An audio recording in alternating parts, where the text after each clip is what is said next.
Welcome to trade root. നമുക്ക് ഇന്നത്തെ US ഓയിലിന്റെ price movement analysis നോക്കാം. അതിനു മുന്നേ ഇന്നലെ നമ്മൾ നടത്തിയ അനാലിസിസിന്റെ ഡീറ്റെയിൽസ് ഒന്ന് നോക്കാം. ഇന്നലെ അനാലിസിസ് നടക്കുന്ന സമയത്ത് ഏറെക്കുറെ ഈ ഒരു ലെവലിലായിരുന്നു മാർക്കറ്റ് ഉണ്ടായിരുന്നത്.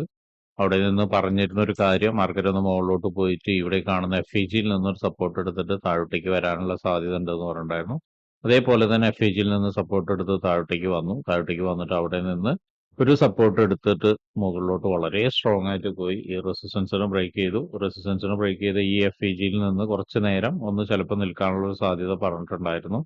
അവിടെ കുറച്ചു നേരം നിന്ന് കഴിഞ്ഞ് ബ്രേക്ക് ചെയ്ത് അടുത്ത ഒരു റെസിസ്റ്റൻസ് ലെവലിലേക്ക് എത്തി. അതിനെയും ബ്രേക്ക് ചെയ്ത് മാർക്കറ്റ് മുകളിലോട്ട് പോയി വീണ്ടും ഇതേ താഴോട്ടേക്ക് ഇറങ്ങി വരുന്നുണ്ട്. അപ്പൊ അതായത് ഇന്നലത്തെ നമ്മുടെ അനാലിസിസിൽ പറഞ്ഞ പോലെ കാര്യങ്ങളെല്ലാം അതുപോലെ തന്നെ സംഭവിച്ചിട്ടുണ്ട്. പ്രധാനപ്പെട്ട ഏരിയാസിലേക്കെല്ലാം മാർക്കറ്റ് എത്തിയിട്ടുണ്ട്. അങ്ങനെ നോക്കുകയാണെങ്കിൽ ഇന്നലത്തെ അനാലിസിസും 100% കറക്റ്റായി തന്നെ നിന്നിട്ടുണ്ട്. ഇനി നമുക്ക് ഇന്നത്തെ അനാലിസിസ് നോക്കാം. ഇന്നത്തെ വൺ ഡേ ചാർട്ട് നോക്കുന്ന സമയത്ത് നമുക്ക് മനസ്സിലാവുന്ന കാര്യം, ഒരു FEG വളരെ സ്ട്രോങ് ആയിട്ടുള്ള ഒരു സപ്ലൈ നടന്ന FEGയിൽ നിന്നാണ് മാർക്കറ്റ് ഈ ഒരു ചെറിയ റിയാക്ഷൻ കാണിക്കുന്നത്. ഇപ്പൊ വീണ്ടും ഒരിക്കൽ കൂടി താഴോട്ടേക്ക് തന്നെ വരാനുള്ള ഒരു സാധ്യത കാണുന്നുണ്ട്. അങ്ങനെയാണെങ്കിൽ എത്താൻ സാധ്യതയുള്ള ഒന്ന് രണ്ട് ഏരിയാസ് ഒന്ന് നമുക്ക് മാർക്ക് ചെയ്തിടാം. ഒന്ന് ഈ ഒരു ലെവലിലേക്കാണ് എത്താൻ സാധ്യത കാണുന്നത്. വീണ്ടും താഴോട്ടേക്ക് ഇറങ്ങുകയാണെങ്കിൽ പിന്നെ ഉള്ള ഒരു ലെവൽ എന്ന് പറയുന്നത് ഇവിടെയാണ്. വീണ്ടും താഴോട്ടേക്ക് ഇറങ്ങാണ് വരുന്ന ലെവൽ എന്ന് പറയുന്നത് ഇവിടെയാണ്. ഇനി മുകളിലോട്ട് പോവുകയാണെങ്കിൽ എത്താൻ സാധ്യതയുള്ള ഒരു ലെവൽ എന്ന് പറയുന്നത് ഇവിടെയാണ്. അപ്പൊ ഇത്രയാണ് ഡേ ചാർട്ടിലെ ലെവലുകൾ മാർക്ക് ചെയ്യുന്നത്. ഇനി നമുക്ക് ചെറിയ ടൈം ഫ്രെയിമിലേക്ക് പോവാം.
വൺ അവർ ചാർട്ടിൽ പ്രധാനപ്പെട്ട കുറച്ച് ഏരിയാസ് മാർക്ക് ചെയ്ത് വെച്ചിട്ടുണ്ട്. അതിൻ്റെയൊക്കെ പ്രൈസ് റേഞ്ചുകൾ ഒന്ന് നോക്കാം.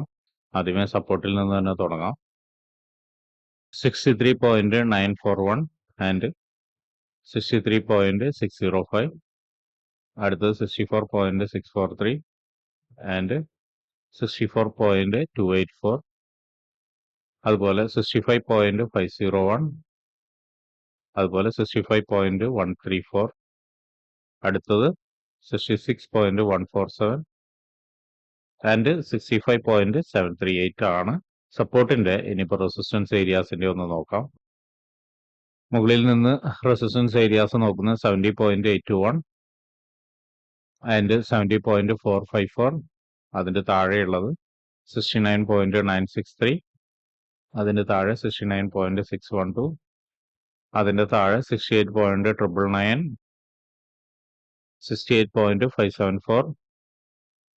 അതിന്റെ താഴെ, അതായത് മാർക്കറ്റ് ഇപ്പോൾ നിൽക്കുന്നത് 67.961 ആൻഡ് 67.569. ഇത്രയാണ് 1 അവറിലെ പ്രധാനപ്പെട്ട ഏരിയാസ്. ഇനി നമുക്ക് 50 മിനിറ്റ്സിലോട്ട് പോയിട്ട് എൻട്രി സാധ്യതകളൊന്ന് നോക്കാം. 50 മിനിറ്റ്സിലോട്ട് വരുന്ന സമയത്ത് ഇവിടെ മൈനർ ആയിട്ടുള്ള റെസിസ്റ്റൻസ് ഉണ്ട്, അതിനെ മാർക്ക് ചെയ്തിടുന്നുണ്ട്. അതുപോലെ മാർക്കറ്റ് ഇവിടെ നിന്ന് ചെറുതായിട്ടൊന്നൊരു റിജക്ഷൻ മുകളിലോട്ട് കാണിക്കുന്നുണ്ട്. അപ്പൊ ഇനി 50 മിനിറ്റ്സിന്റെ എൻട്രി സാധ്യതകൾ എന്ന് പറയുന്നത്, മാർക്കറ്റ് ഇവിടെ നിന്ന് ഈ ഒരു മൈനർ റെസിസ്റ്റൻസിലേക്ക് വന്നിട്ട് അവിടെ നിന്നൊരു കൺഫർമേഷൻ വരികയാണെങ്കിൽ നമുക്കൊരു സെൽ എൻട്രി എടുക്കാം. ഏറെക്കുറെ ഈ ലെവലിലേക്കോ അല്ലെങ്കിൽ ഈ ലെവലിലേക്കോ എടുക്കാവുന്നതാണ്. വീണ്ടും ഉള്ള ഒരു ലെവൽ എന്ന് പറയുന്നത് ഈ ലെവലാണ്. അതായത് ഈ 3 ലെവലുകളിൽ ഏതെങ്കിലും ഒരെണ്ണത്തിലേക്ക് നമുക്ക് ടാർഗറ്റ് വെക്കാവുന്നതാണ്. ഓരോ ലെവലിലേക്ക് എത്തുന്ന സമയത്ത് മാർക്കറ്റ് എങ്ങനെ ബിഹേവ് ചെയ്യുന്നതനുസരിച്ച് നമുക്ക് അവിടെ നിന്ന് ബൈയോ സെല്ലോ വീണ്ടും നമുക്ക് ഇതാവുന്നതാണ്. ഇനി ഈ ലെവലിലേക്ക് എത്തുകയാണ്, അതായത് ഈ ലെവലിൽ നിന്നൊരു കൺഫർമേഷൻ എടുക്കുകയാണ്, നെക്സ്റ്റ് വീണ്ടും മാർക്കറ്റ് എത്താൻ സാധ്യതയുള്ളത് ഇവിടേക്കാണ്. അതുപോലെ തന്നെ താഴോട്ടേക്ക് വന്നാലും ഇത് തന്നെയാണ് സംഭവിക്കാനുള്ള സാധ്യത. ഇവിടേക്ക് വന്നാലും ഇത് തന്നെയാണ്. ഇവിടേക്കൊക്കെ എത്തുന്ന സമയത്ത് നോക്കിയാൽ കാണാം നല്ല രീതിയിലൊരു ഡിമാൻഡ് ക്രിയേറ്റ് ചെയ്ത് പോയൊരു ഏരിയയും കൂടിയാണ്. അപ്പോൾ ഇവിടേക്കൊക്കെ വരുന്ന സമയത്ത് മിക്കവാറും മാർക്കറ്റ് നല്ലൊരു ഓപ്പർച്യൂണിറ്റി, ബൈ ഓപ്പർച്യൂണിറ്റി തരാനുള്ള സാധ്യത ഉണ്ട്. ഇനി ഈ ഒരു ലെവൽ ബ്രേക്ക് ചെയ്ത് കഴിഞ്ഞാൽ നമ്മുടെ അടുത്ത ഒരു ലെവൽ എന്ന് പറയുന്നത് ഈ ഒരു ഏരിയയും കൂടിയാണ്. ഈ ഒരു ലെവലും ബ്രേക്ക് ചെയ്ത് കഴിഞ്ഞാൽ വീണ്ടും മുകളിലോട്ട് പോകാനുള്ള സാധ്യത കാണുന്നുണ്ട്. ഈ നമ്മൾ മാർക്ക് ചെയ്ത ഓരോ ലെവലിലേക്കും പോകാനുള്ള സാധ്യതയുണ്ട്. അവിടേക്ക് എത്തുന്ന സമയത്ത് ശ്രദ്ധിക്കേണ്ട കാര്യം, മാർക്കറ്റ് നല്ല രീതിയിൽ ഒരുപക്ഷെ റിയാക്ഷൻ തരാനുള്ള സാധ്യത അല്ലെങ്കിൽ പുൾ ബാക്ക് തരാനുള്ള സാധ്യത ഉണ്ട്. അപ്പോൾ പുൾ ബാക്ക് തരുന്നതിന് നമ്മൾ കൺഫർമേഷൻ എടുത്തതിന് ശേഷം സെൽ എൻട്രികൾ നോക്കുക. അതുപോലെ തന്നെയാണ് ബൈ എൻട്രികളും നല്ലൊരു ഏരിയയിലേക്ക് വന്നിട്ട് അവിടെ നിന്ന് കൺഫർമേഷൻ എടുത്തിട്ട് ബൈ എൻട്രികളും നോക്കുക. അപ്പോൾ അതെല്ലാം നോക്കിയതിന് ശേഷം മാത്രം ട്രേഡ് എടുക്കുക. ഒരിക്കലും ബ്ലൈൻഡ് ആയിട്ട് എടുക്കരുത്. കൺഫർമേഷൻ നിർബന്ധമായും എടുക്കുക തന്നെ വേണം. അപ്പോൾ ഇത്രയാണ് ഇന്നത്തെ പ്രൈസ് മൂവ്മെന്റ് അനാലിസിസ്. അപ്പോൾ ഇങ്ങനെയുള്ള കാര്യങ്ങളൊക്കെ നിങ്ങൾക്ക് പഠിക്കാൻ താല്പര്യമുണ്ടെങ്കിൽ ട്രേഡ് റൂട്ടുമായിട്ട് ബന്ധപ്പെടാം. അത് ഫ്രീ ആയിട്ട് ട്രേഡിങ്ങിന്റെ കാര്യങ്ങളൊക്കെ നിങ്ങൾക്ക് പഠിക്കാവുന്നതാണ്. അതിനു വേണ്ടിയിട്ട് ഈ വീഡിയോയുടെ ഡിസ്ക്രിപ്ഷനിൽ ഒരു ഗൂഗിൾ ഫോം കൊടുത്തിട്ടുണ്ട്. ആ ഗൂഗിൾ ഫോം കൃത്യമായി വായിച്ച് അതിലുള്ള കണ്ടീഷൻസ് ഒക്കെ ഓക്കെ ആണെങ്കിൽ മാത്രം ഫിൽ ചെയ്യുക. അതോടൊപ്പം തന്നെ ഡിസ്ക്രിപ്ഷനിലുള്ള വാട്സപ്പ് ചാനലിൽ നിങ്ങൾക്ക് ജോയിൻ ചെയ്യാവുന്നതാണ്. അവിടെ ട്രേഡ് റൂട്ടിന്റെ അപ്ഡേറ്റ്സ് ലഭിക്കുന്നതാണ്. അപ്പോൾ എല്ലാവർക്കും ഇന്നൊരു പ്രോഫിറ്റബിൾ ഡേ ആവട്ടെ എന്ന് ആശംസിക്കുന്നു.